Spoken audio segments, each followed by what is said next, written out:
At Starbound, we tell stories the human way, not with artificial voices or AI slop. In the end, what's HFY without humanity? Subscribe to keep it this way. My name's Chikondi. Let's begin. The plasma bolt fused ochre dust into glass. For Commander Sal, it was the last beautiful thing she saw. For a split second before the shockwave hit, a perfect circle of black glass materialized on the valley floor, a dark mirror for a sky choked with smoke. Then a concussive roar, and the shriek of tearing metal dissolved the world as another plasma bolt atomized one of her skimmers. Inside her command vehicle, the air was heavy with the sharp scent of superheated metal and burnt insulators.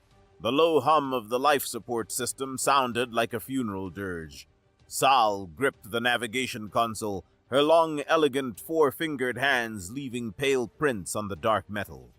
The main viewer displayed a 30-meter Hessian war walker, a monument to brutalist architecture and functional ugliness, as it raised a hydraulic hammer the size of a shuttle. Every line of the machine spoke of crushing, a total rejection of grace. It brought the hammer down with contemptuous ease and smashed a civilian transport that had fallen behind the convoy.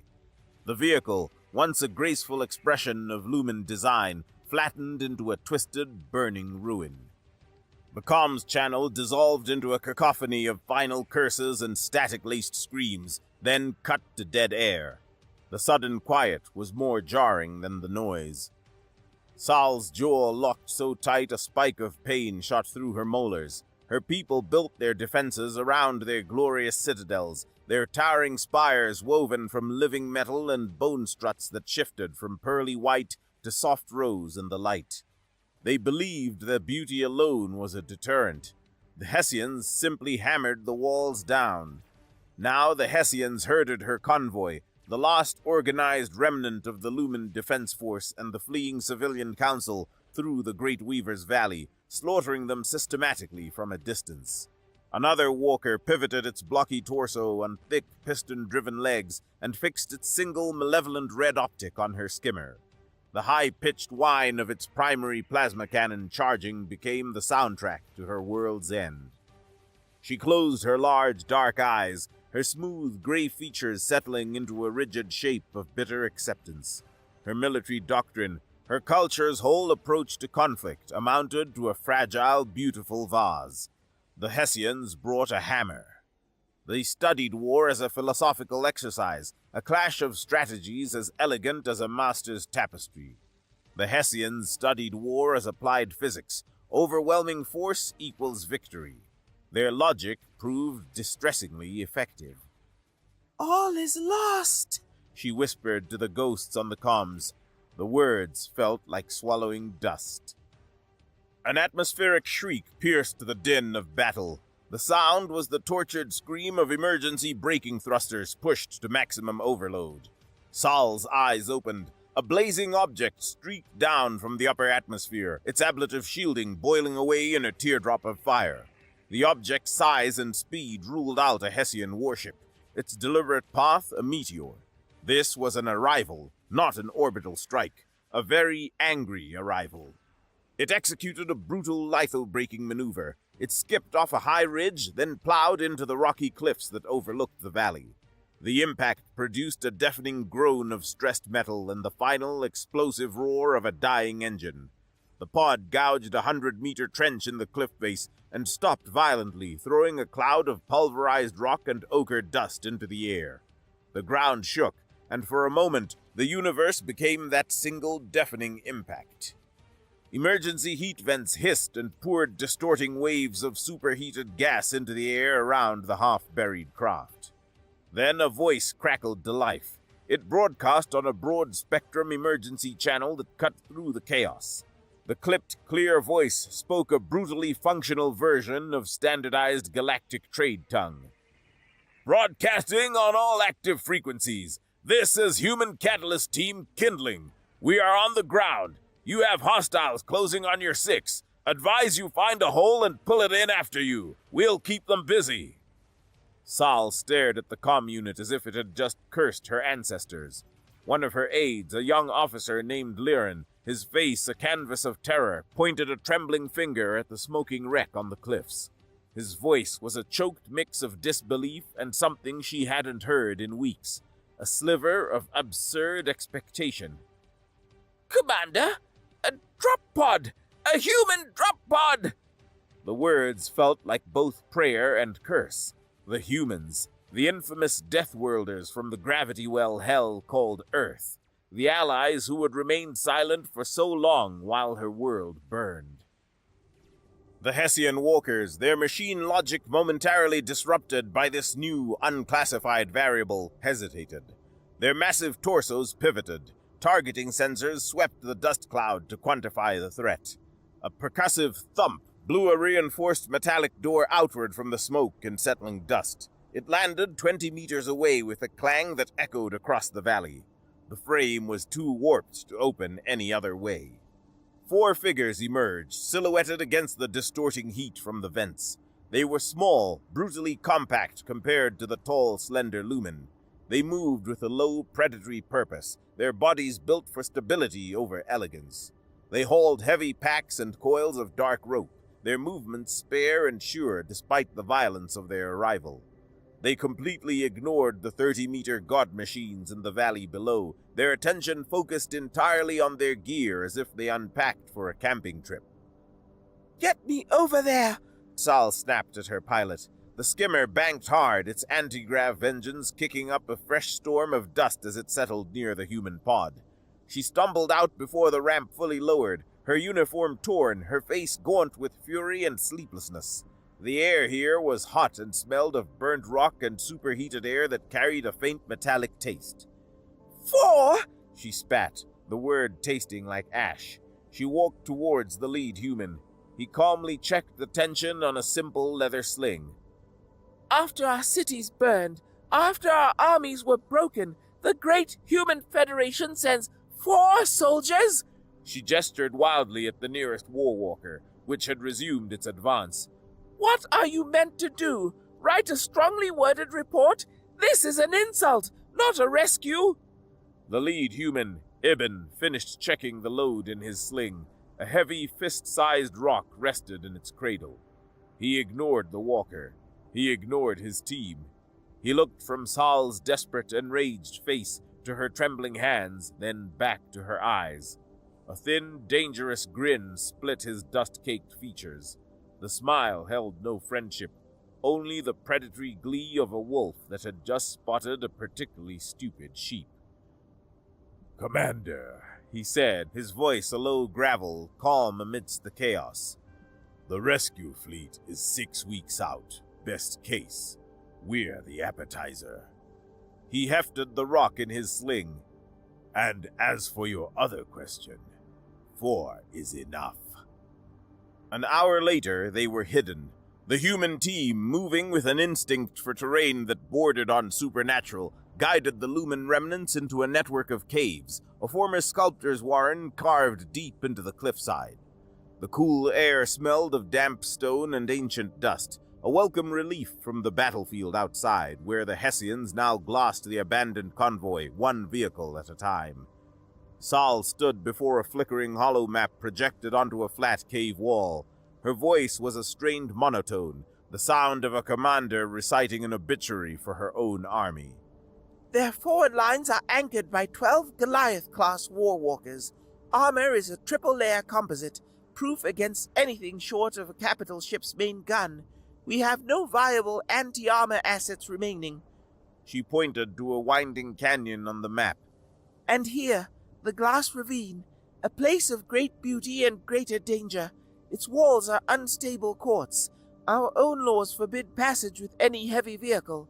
The Hessians have avoided it." The 4 humans listened with an unnerving stillness.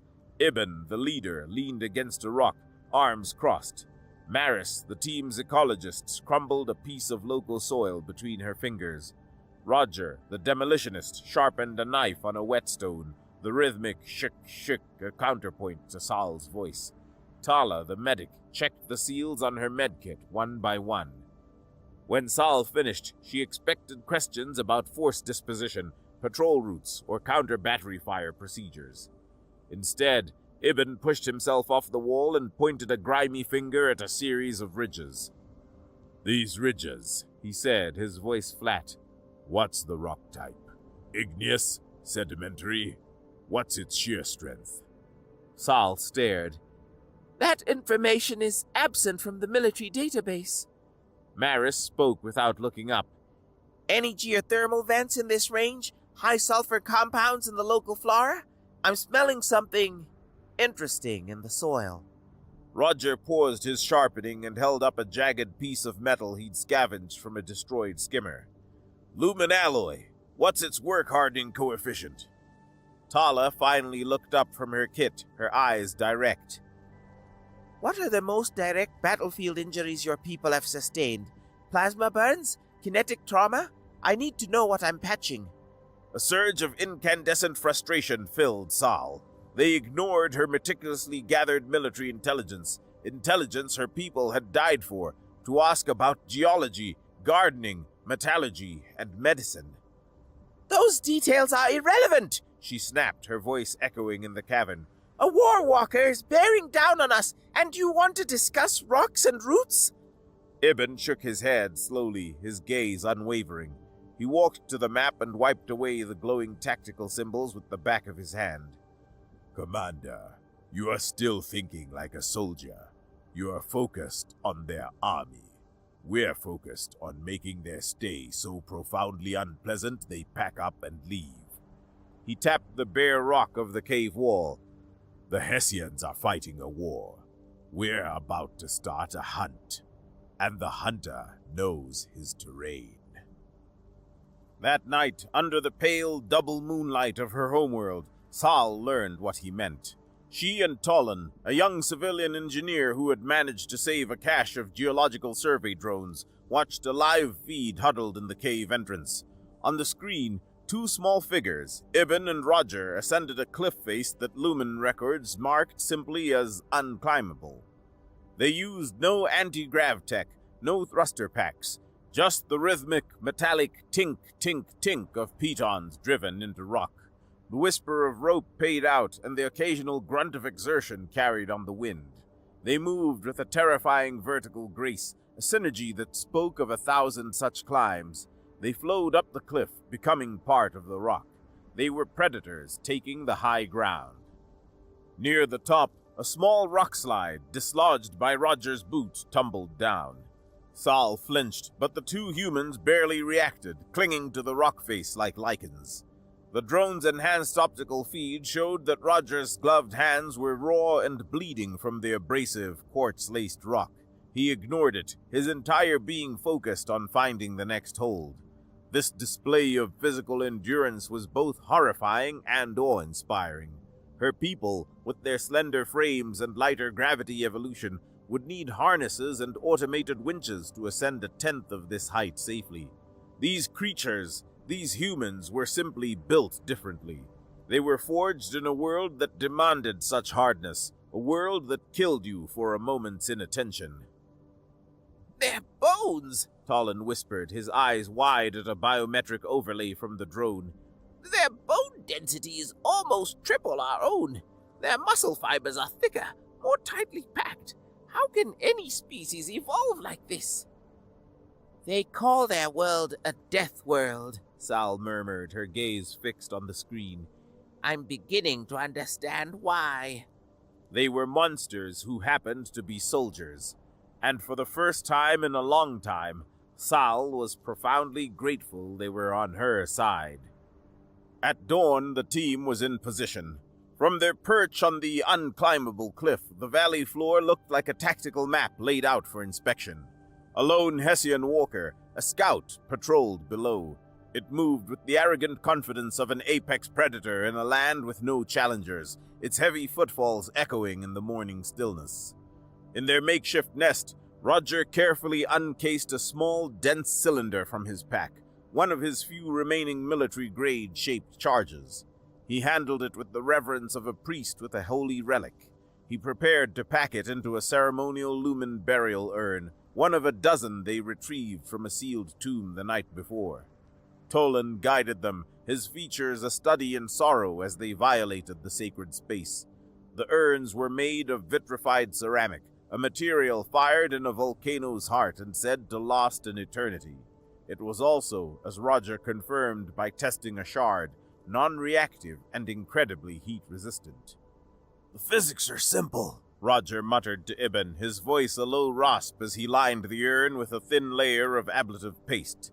"You don't need a bigger hammer, you need a better nail. Focus the blast, turn a firecracker into a needle." Ibn ignored the technical details. His eyes were on the walker's patrol pattern. He licked a finger and held it to the wind, his expression as calm as if he were about to throw a stone into a pond. He'd spent the last hour observing, timing the walker's movements, its pauses, the predictable sweep of its optical sensor. "It favors its right leg on the turn," he said. "Puts all its weight on the joint for a half second. Give me a 10-second lead on its next 90-degree pivot."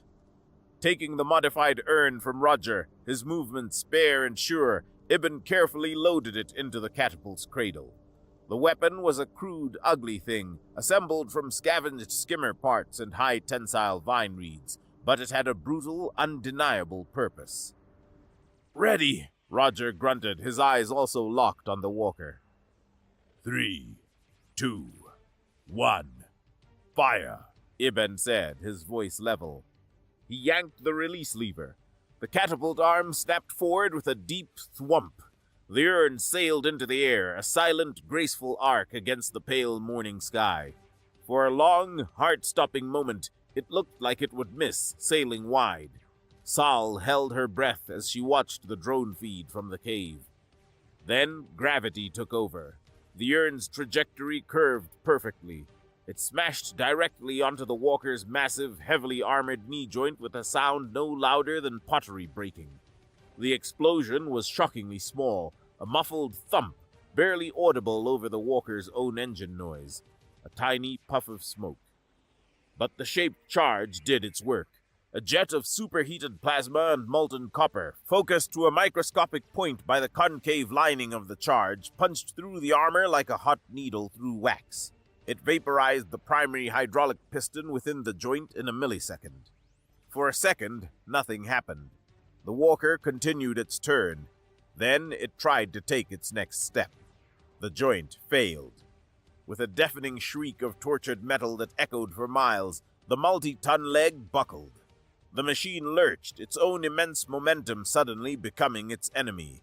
It toppled sideways, crashing to the valley floor with a force that shook the cliffs the humans stood on. Dust and debris erupted from the impact site. The giant, for the first time, was silent. In the caves below, the assembled lumens stared at the drone feed, stunned into absolute silence. Then a single tentative cheer broke the quiet. It was Tolin.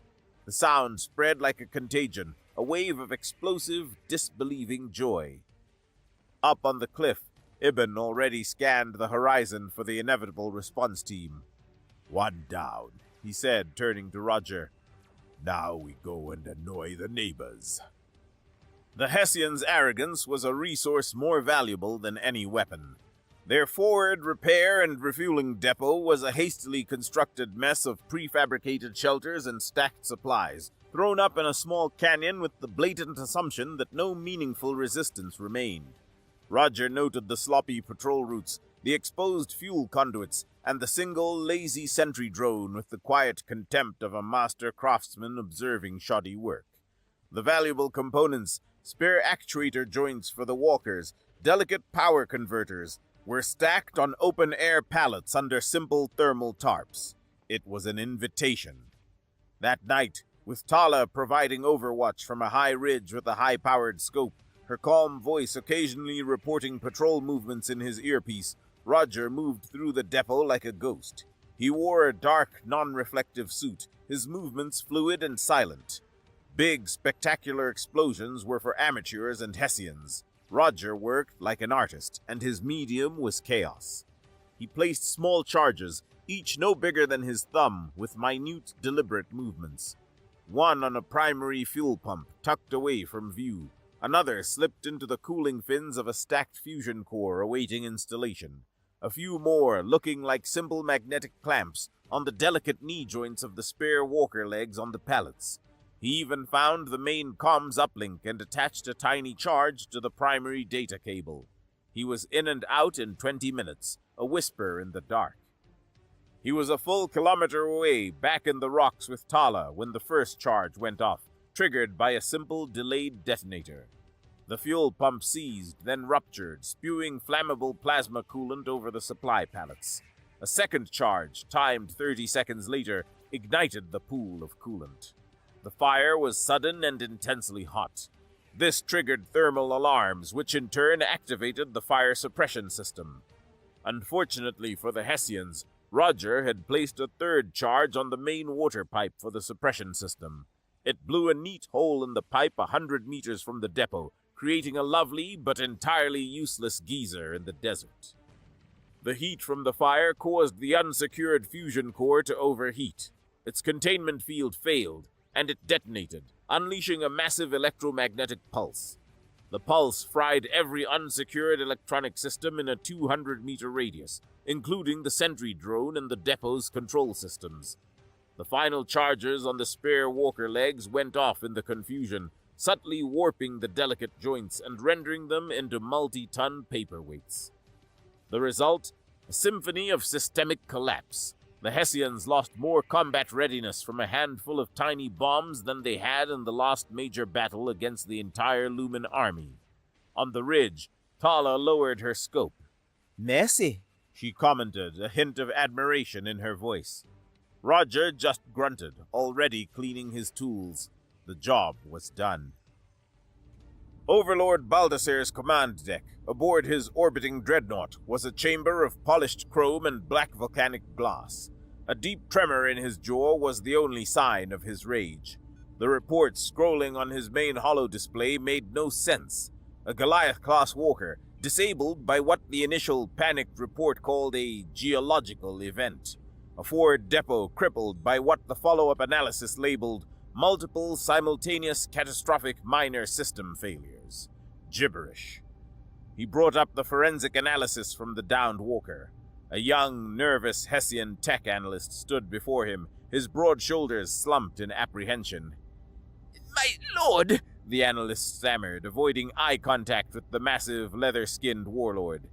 "the trajectory analysis of the impactor shows a high-arc, non-ballistic path, a guided or thrown object, and the damage, a focused thermal jet, likely from a shaped charge, pierced the joint casing from above. We found traces of copper fused into the alloy." Baldasser stared at the glowing lines of the trajectory analysis on the display. His mind raced. A targeted strike. From above. Guided. He pulled up the cultural file on the Lumen. He saw images of their delicate sculptures, their graceful four-fingered hands. "These creatures couldn't guide a shuttle out of a hangar," he muttered. "This is beyond them." He turned on his security chief, his eyes blazing with paranoid certainty. "This is an inside job. Someone in our logistics chain is a traitor, feeding targeting data to a hidden Lumen heavy weapon we missed. Find them, tear them apart. I want a name." He dismissed the analyst with a wave. "And get this ridiculous theory about thrown pottery off my screen." He reached the wrong conclusion, but his arrogance could accept it. The thought that these artisans outsmarted him was unthinkable. The thought that he had traitors in his ranks was, to a mind like his, merely business as usual. Ibn gathered a group of 20 Lumen civilians in a large, well-lit cavern. Tolan, the engineer, stood among them. Ibn held up his simple leather sling. He demonstrated the motion, a smooth two-part whirl to build momentum, followed by a whip-like snap of the wrist to release the stone. He sent a rock skipping across the cavern floor, where it hit the far wall with a surprisingly loud crack. He handed out similar slings. The results were pathetic. Stones flopped to the ground. Others flew backwards. Their hands, built for fine, controlled movements, struggled with the explosive power the weapon required. "This is useless," One of them, a master sculptor, muttered, dropping his sling in disgust. "Our hands are made for creating a purpose alien to this brutality." Ibn picked up the discarded sling. "Tolan," he said, "show me how you weave." Tolan, eager for familiar ground, picked up a small portable loom. His hands moved with startling speed, the shuttle a flicker between the threads in a dance of controlled force and release. Ibn pointed to Tolan's wrist. "There, that snap. The controlled release of tension. It's the same motion." He held up the sling. "This is a tool of finesse. It's about a controlled release of tension. Think of it as an instrument. You are weaving the stone through the air." The concept clicked. A murmur of understanding went through the group. They picked up their slings again, this time as artisans learning a new craft.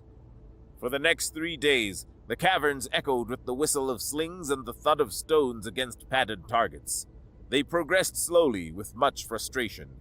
Hands accustomed to the delicate dance of the loom were bruised and blistered. But Ibn was a relentless teacher, and the Lumen were desperate students. They began to innovate, weaving new slings from a composite of vine reeds and metallic threads. These new weapons were lighter, stronger, and far more accurate. In learning to fight, they wove war into the fabric of their culture.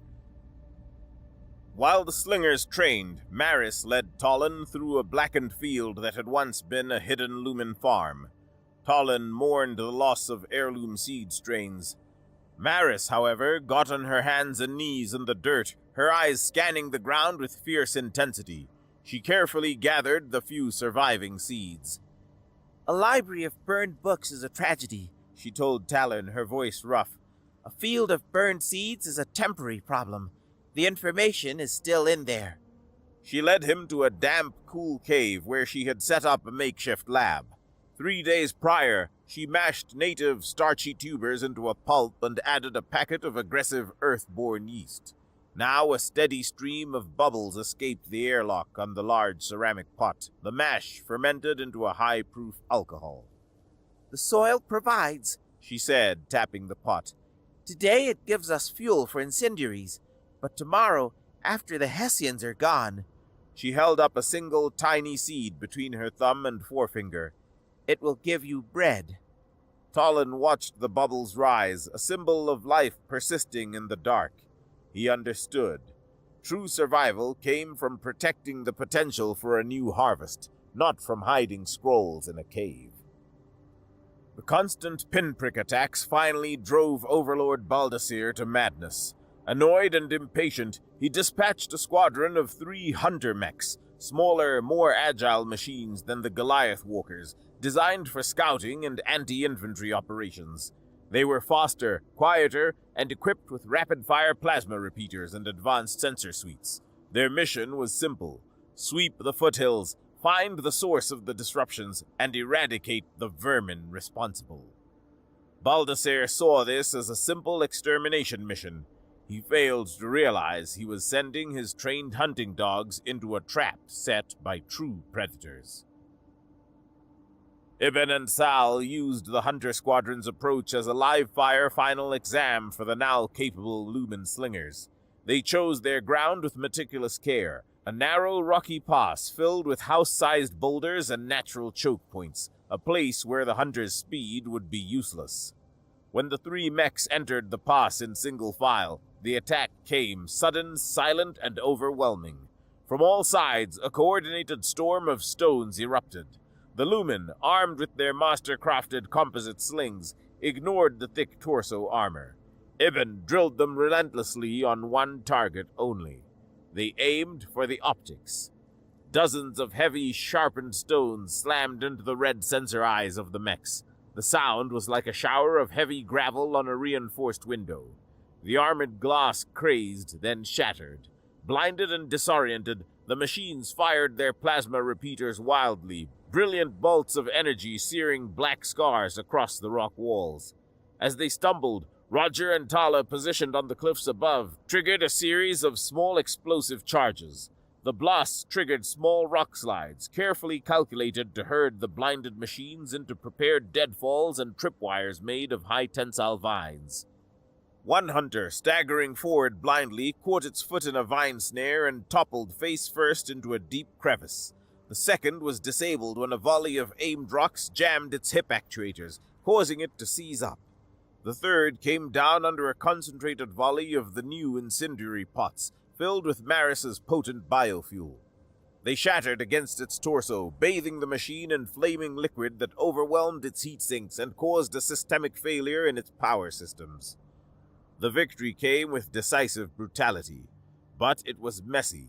In the chaos, one of the Lumen slingers, a young weaver who had been too slow to find cover, was cut down by a burst of wild plasma fire. Sal stood over the body, her face grim. The joy of their first real victory was tempered by the truth of this new way of war. It was brutal. It was intimate. She knew the Weaver's name. But as she looked at the burning wreckage of the hunter mech, and then at the soot-streaked faces of her remaining slingers, she knew it was also necessary. The loss of his elite hunter squadron was the final humiliation. Baldassare stood on his command deck, a vein pulsing visibly in his thick temple. Ghosts and artisans armed with rocks were systematically dismantling his legend. Then a secure comms channel opened. A private message from Warlord Killian, his chief political rival back in the Hessian Dominion. The message was short, the text dripping with condescending pity. "Having trouble with the local fauna, Baldassare? Don't worry. I'm sure your legacy can withstand one minor setback. The Dominion values tenacity, after all. To a point." The message was a poisoned dagger. Failure here meant more than a military defeat. It was political suicide. Fueled by a potent cocktail of rage and fear, Baldassare made a fatal decision. He abandoned all pretense of tactics. He brought up a map of the region, located the last known Lumen sanctuary, the hidden mountain city of Spirefall, and drew a single brutal line towards it. He strode to the master command console. "All units," he boomed, his voice shaking the deck plates. "General advance. March on Spirefall. All walkers, all support elements. The time for outmaneuvering them is over. The time for rooting them out is over. Grind that mountain to dust. Erase this entire pathetic species, their pet humans, and my own humiliation from existence." A lone Lumen scout drone relayed the terrifying news. Baldassare's entire remaining column, over a dozen Goliath walkers and their support elements, marching in a slow-moving line of steel and death. A grim silence fell over the assembled Lumen and humans in the main cave. They were out of time, out of military-grade explosives, and out of room to run. Ibn unrolled his hard-copy geological map. His finger traced the path of the Hessian advance towards the hidden city. "There's only one way his column can approach the city with any speed," he said, his voice low and steady. He tapped the winding canyon Sal had pointed out days before. "The glass ravine." Talon nodded grimly. "Structurally unsound. Dangerous." Ibn looked up from the map, his eyes flinty and glinting. "Unsound is good," he said. "Dangerous is better." A plan formed in the silence, an idea so audacious and desperate it bordered on madness, an all-or-nothing gamble. "We're burying his army," Ibn said, looking at the faces around him. Sal looked at the faces of her people, at the weavers and engineers who had become hardened soldiers. She looked at the 4 Deathworlders who had turned her world upside down. Her entire life had been about structured, honorable battle. This was something else entirely. Primal. Survival. She gave a single, sharp nod, her decision made.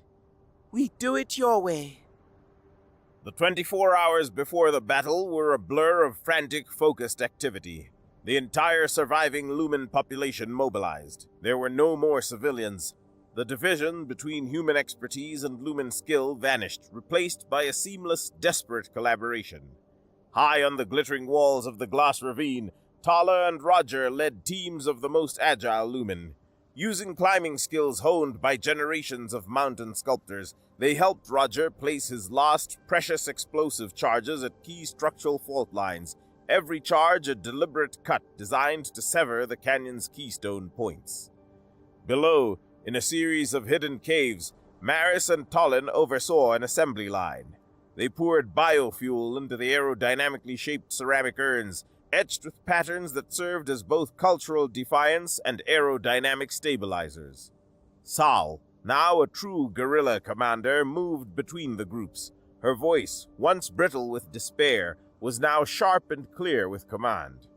She positioned her teams of slingers along the canyon rim, drilling them on firing cues and turning the beautiful, dangerous ravine into a 360-degree kill box. The air was thick with the acrid smell of the explosive's chemical components, the sweet, yeasty scent of fermenting biofuel, and a charged quiet that settled over the workers. Every glance was quick, every word spoken was low and clipped. At dawn, the rumble began. It was a low, seismic vibration felt through the soles of their feet long before the Hessian column was visible. Sal took to her command skimmer, leading a small, sacrificial squadron of the last 4 operational lumen vehicles. They flew out to meet the column, a pitiful show of defiance against the line of marching titans. They fired their weak plasma weapons, the bolts splashing like harmless blue paint against the walkers' thick armor. The pathetic display was exactly what Baldassare expected. On the command deck of his personal Goliath, he watched the scene on his main viewer and laughed. "Pathetic," he boomed over the command channel. "Run them down! I want their commander's vehicle for a footstool!" As his walkers surged forward, Sal's squadron executed a disciplined, calculated retreat, straight towards the inviting mouth of the glass ravine. Baldassare, blinded by arrogance and desperate for final crushing victory, took the bait. He ordered his entire column to pursue at full speed, eager to personally crush Sal's skimmer under his walker's massive steel heel. The trap was set. The lead Hessian walkers stomped into the narrow confines of the glass ravine. Their massive forms scraped against the quartz walls, sending showers of glittering shards down onto their armored hulls. The morning light refracted through the quartz, bathing the brutal war machines in an eerie rainbow-hued glow. Ibn, watching from a high command post with a pair of magnoculars, felt the ground tremble with their passage. He took a deep, steadying breath. He keyed his calm, his voice perfectly calm. "Roger, now." A series of sharp cracks echoed through the canyon, the surgical snap of Roger's chargers severing key fault lines deep within the rock, a sound more akin to a whip than a bomb. For a single, agonizing heartbeat, nothing happened. Then the entire canyon seemed to groan. High above, massive overhangs of quartz, their foundations severed, began to shift. The mountain was letting go. An avalanche of stone, thousands upon thousands of tons of it, rained down. It obliterated the front and rear of the column, sealing the ravine like a tomb. Walkers were crushed instantly, their thick armor crumbling like paper. Others were simply buried, their red optics flickering out one by one under a mountain of glittering, shattered rock. The Hessian column dissolved into chaos. Trapped, blind, and crippled, they were now targets in a shooting gallery. From the rim above, a storm erupted. On Sal's command, hundreds of lumen slingers stood and unleashed a perfectly coordinated barrage. Incendiary urns shattered against walker hulls, bathing them in flaming biofuel. Shrapnel bombs peppered their sensor arrays, blinding any machine that still had functioning optics. The walkers, now firing wildly, stumbled into each other in the confined space. The ravine became a hell of fire, smoke, and shrieking metal. Baldassare's command walker, one of the few still functional, remained trapped. He watched on his auxiliary cameras in stunned disbelief as his invincible war machines were dismantled piece by piece by rocks and fire. A heavy, stone-filled urn, flung by a weaver with a master's touch, arced high through the smoky air. It flew with uncanny accuracy, smashing directly into his cockpit's armored canopy.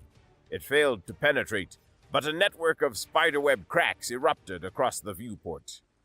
Through the cracks, he could see them, the tiny, slender figures on the cliffs above, standing resolute against the fire and smoke, their slings whirring. He finally understood. His mind, so clouded by arrogance, was suddenly terribly clear. A mountain had defeated him. A people he dismissed as fragile artists had defeated him. A handful of Deathworlders who taught the Weavers how to turn their entire world into a weapon had defeated him. Humiliated, beaten, and trapped, he gave the order he never thought he would utter, his voice a choked whisper. All remaining units, retreat! Full retreat! The battle ended. The Gloss Ravine, once a place of dangerous beauty, was now a smoldering graveyard of Hessian steel, a permanent monument to their arrogance. As the survivors of the human and lumen force gathered on the canyon rim, the lumen began to weep. The tears were a catharsis of overwhelming relief and stunning triumph. They turned towards the four humans, their saviors, their miracles. A chant began, their names, Ibn, Maris, Roger, Tala, repeated like a holy mantra. Ibn held up a hand, his face streaked with grime, his expression weary, his jaw set. He silenced the crowd. He then stepped aside and gestured to Sal, who stood among her slingers, their faces blackened with soot, their hands still gripping their composite slings. This victory belongs to you, Ibn said, his voice raw but carrying across the silence. He looked around the faces of the weavers, the engineers, the sculptors. You had the weapon all along. We just reminded you how to use the oldest one there is. Your hands, your minds, and your home. He looked at Sal. She met his gaze with the confidence of an equal, a commander, a hunter, a victor. Weeks later, the last of the Hessian forces had withdrawn from the Lumen system. They fled like a kicked dog. After the battle, a Lumen scout team picking through the wreckage in the ravine located Baldasser's command walker. The cockpit was smashed, but its memory core was intact. Tollan painstakingly recovered the logs, which revealed the truth. Overlord Baldasser was recalled and summarily executed for catastrophic failure and gross incompetence. His rival, Warlord Killian, publicly declared the Lumen campaign a strategically unprofitable vanity project and redirected all assets. The human involvement tipped the scales just enough to make the cost of conquest far too high. As the kindling team prepared their repaired drop pod for extraction, the final scene on the Lumen homeworld was one of peace. In a newly tilled field near the now safe city of Spirefall, Maris and Tollan worked side by side. Maris showed a group of young Lumen how to inoculate the soil with fungal and microbial cultures she brought from Earth, rebuilding their ravaged biosphere from the ground up. Tollan, his hands covered in rich, dark soil, carefully planted the first of the saved heirloom seeds into the revitalized Earth. He moved beyond preserving old culture.